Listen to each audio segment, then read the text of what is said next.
अस्सलाम वालेकुम जी, क्या हाल चाल है। आई होप आप सब लोग बिल्कुल ठीक ठाक हैं, मज़े में हैं।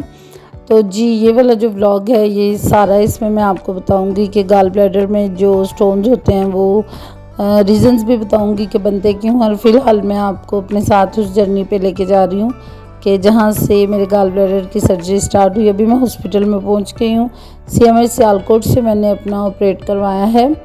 तो यहाँ पे मैं अभी वेट कर रही थी अपने पेरेंट्स की तरफ से किसी न किसी के आने का। यहाँ पे मैंने गाउन पहन लिया है। सर्जरी से पहले गाउन पहनना होता है। सबसे बेस्ट बात जो CMH की है, हर किसी के लिए न्यू गाउन उसी टाइम पे आप अपने लिए बाय करके लेके आते हैं। उनकी जो डिस्पेंसरी वगैरह जो भी होती है वो वहाँ से ना ये नया गाउन पहनाते हैं सबसे पहले।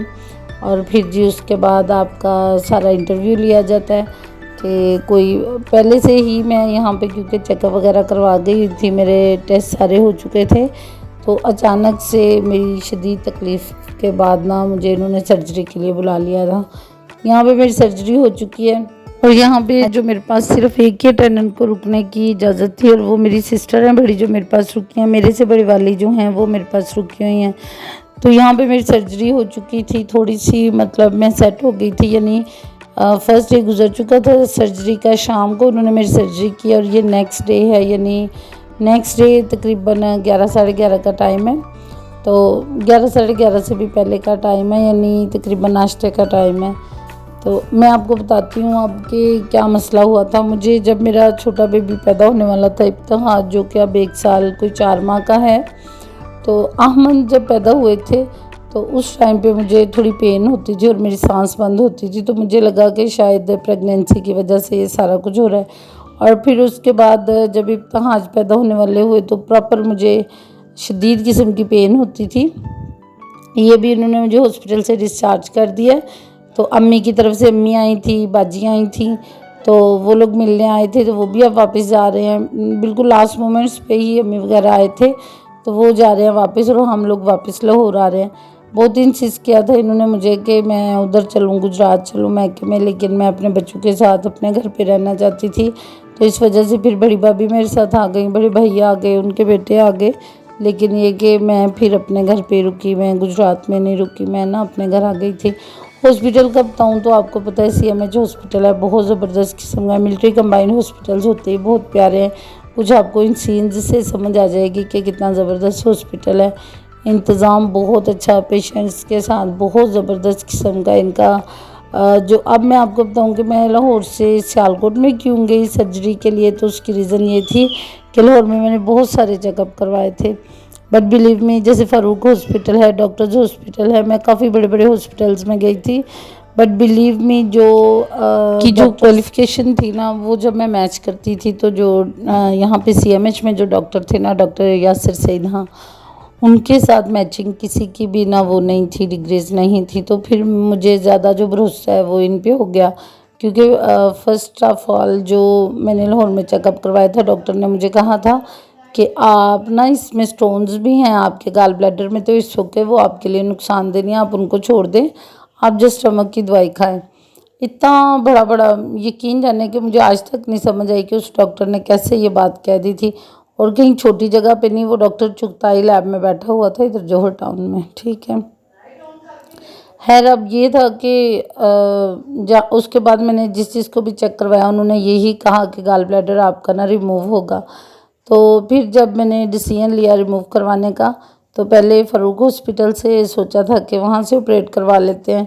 लेकिन डॉक्टर वो भी बहुत अच्छे थे, लेकिन फिर भी उन डॉक्टर्स की डिग्रियाँ और जो उनका एक्सपीरियंस था वो डॉक्टर यासर सैद से कम लग रहा था मुझे।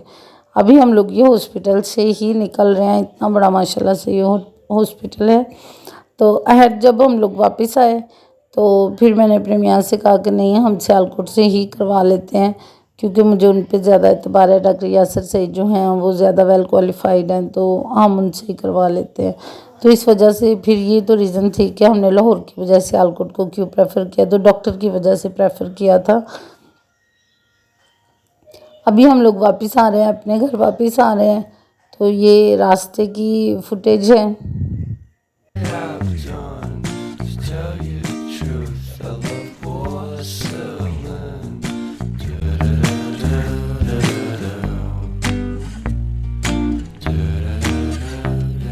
ओके जी, अभी हम लोग जा रहे हैं, अब तकरीबन लाहौर पहुंचने वाले हैं। ये हम लोग आ गए हैं जी सियालकोट, जो वो है टोल टैक्स, वहाँ पे आ गए हैं। अच्छा, मैं आपको बताऊँ, मैंने लास्ट में जो वीडियो का लास्ट वाला क्लिप है ना, उसमें मैंने अपने गाल ब्लैडर को और उसके स्टोन्स जो निकले थे वो भी मैंने ऐड किए हैं इस वीडियो में।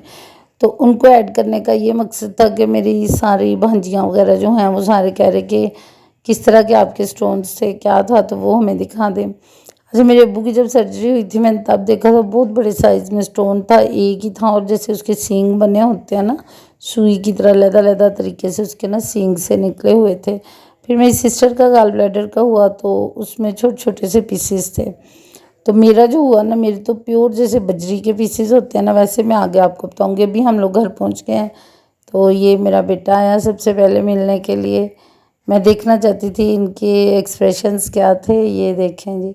सबसे पहले आमिश मिले हैं मुझे, अनुषा है। अनुषा को हैरत हो रही है कि मेरी मम्मा वापस आई हैं। ये मेरी अनुषा आके मिली मेरे साथ। अभी आमिश मिलने आ रहे हैं, साथ में अपने कज़न्स वगैरह को भी मिल रहे हैं।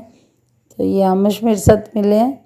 और अभी मैं बाकियों को भी अंदर देखती हूँ कि क्या क्या चल रहा है, कौन क्या क्या कर रहा है। यकीन जाने बच्चे इतने परेशान थे कि इनके कलर जो थे वो बिल्कुल ऐसे पेल हो गए हुए थे और अजीब से इनके कलर हुए पड़े थे, इतने बेचारे परेशान थे बच्चे। तो अभी मैंने छापा मारा, देखते हैं आगे क्या क्या चल रहा है। ओके जी, अहमद जो हैं वो कोल्ड ड्रिंक पी रहे हैं। हाँ, कप में डाल रहे हैं कोल्ड ड्रिंक। अहमद को बिल्कुल नहीं पता कि मामा पीछे खड़ी है। अभी मैंने इसे बुलाया तो देख के हंस रहा है। मैं सदके जाऊँ, ये मेरा आमिश, आमिश मेरे लिए बुके लेके आया था। थैंक्स बेटा। आमिश मेरा बहुत लाडू बेटा। और ये मेरे भैया हैं जो मेरी गैर मौजूदगी में जिन्होंने मेरे बच्चे संभाले। क्योंकि जो मेरे बड़े भाई हैं ना, वो बच्चों के साथ बहुत फ्रैंक हो जाते हैं और मेरे बच्चे बड़े खुश रहते हैं इनके साथ। इसलिए मैंने अम्मी से कहा था कि बड़े भाई को भेज दें घर पे। जितने दिन मैं हॉस्पिटल में रहूँगी तो बड़े भाई बच्चों के साथ रह लेंगे। अहमद मेरे लिए कोल्ड ड्रिंक डाल के लाए हैं कि मामा ऑपरेट करवा के ही आते साथ कोल्ड ड्रिंक पिए। ऑन दी होल सारे बच्चे बहुत खुश थे, लेकिन ये कि माँ को देख के खुश हुए हैं, लेकिन मेरे बगैर इनके हालात बड़े बुरे थे। ओके जी, गुड मॉर्निंग। ये नेक्स्ट मॉर्निंग का क्लिप है। तो यहाँ पे मैंने कहा था कि मुझे वो ला के दे दो ज़रा, क्या नाम है उसका, गाल ब्लैडर जो मेरा रिमूव हुआ और जो मेरे स्टोन्स निकले हैं वो ला के दे दो, मैं उसको वीडियो में शामिल कर लूँ। क्योंकि बच्चियाँ बार बार कॉल करके पूछ रही थी हमें अपना गाल ब्लैडर चेक करवाएं, हमें अपना गाल ब्लैडर चेक करवाएं। और सेकंड डे तक भी रोजेस बिल्कुल फ्रेश फ्रेश फ्रेश बिल्कुल फ्रेश। मेरा जो स्टोन्स निकले हैं अंदर से, ये वो हैं, ये बड़ी वाली सिरिंज है और ये फुल है स्टोन्स के साथ। एंड बिलीव मी, मेरा इतना दिल ख़राब हो रहा था इसको देख के, तो इस वजह से मैंने बाहर निकाल के नहीं आपको दिखाए। इतने इतने बड़े स्टोन्स हैं, प्योर जैसे आप बजरी देखते हैं ना जो हम लोग इसके लिए बनाते हैं, क्या नाम है उसका, जो फर्शों पे बजरी पड़ती है, बिलीव में ये बिल्कुल वैसे थे। और जो गाल ब्लैडर है वो अपने साइज़ से बहुत बड़ा हो चुका था, स्वेलो होके बस अब फटने ही वाला था। शुक्र है अल्लाह का कि मैं टाइम पे चली गई हूँ और जाके मैंने सर्जरी करवा ली है, वरना ये फट ही जाना था और ये सारे स्टोन्स बॉडी में फैलने थे। इतने 1/2 इंच का जो सबसे बड़ा स्टोन है ना, वो तकरीबन 1/2 इंच का, और 1/2 इंच ही वो मोटा होगा और 1/2 इंच ही उसकी लेंथ होगी। ऑन दी होल बड़ा ही गंदा था। इसके अलावा ये स्टोन्स थे। अभी मैं आपको ये देखे गाल ब्लैडर, ये भी काफ़ी बड़ा था। तो जी रीज़न्स क्या होती हैं इसकी, वो इंशाल्लाह ताला नेक्स्ट जो व्लॉग है उसमें हम डिस्कस करेंगे। अभी मुझे इजाज़त दे, अपना बहुत सारा ख्याल रखिएगा। मैंने इनको फेंक दिया था क्योंकि ये मुझे बहुत बुरे लग रहे थे, गंदे से, ऐसे अजीब सा फील हो रहा था।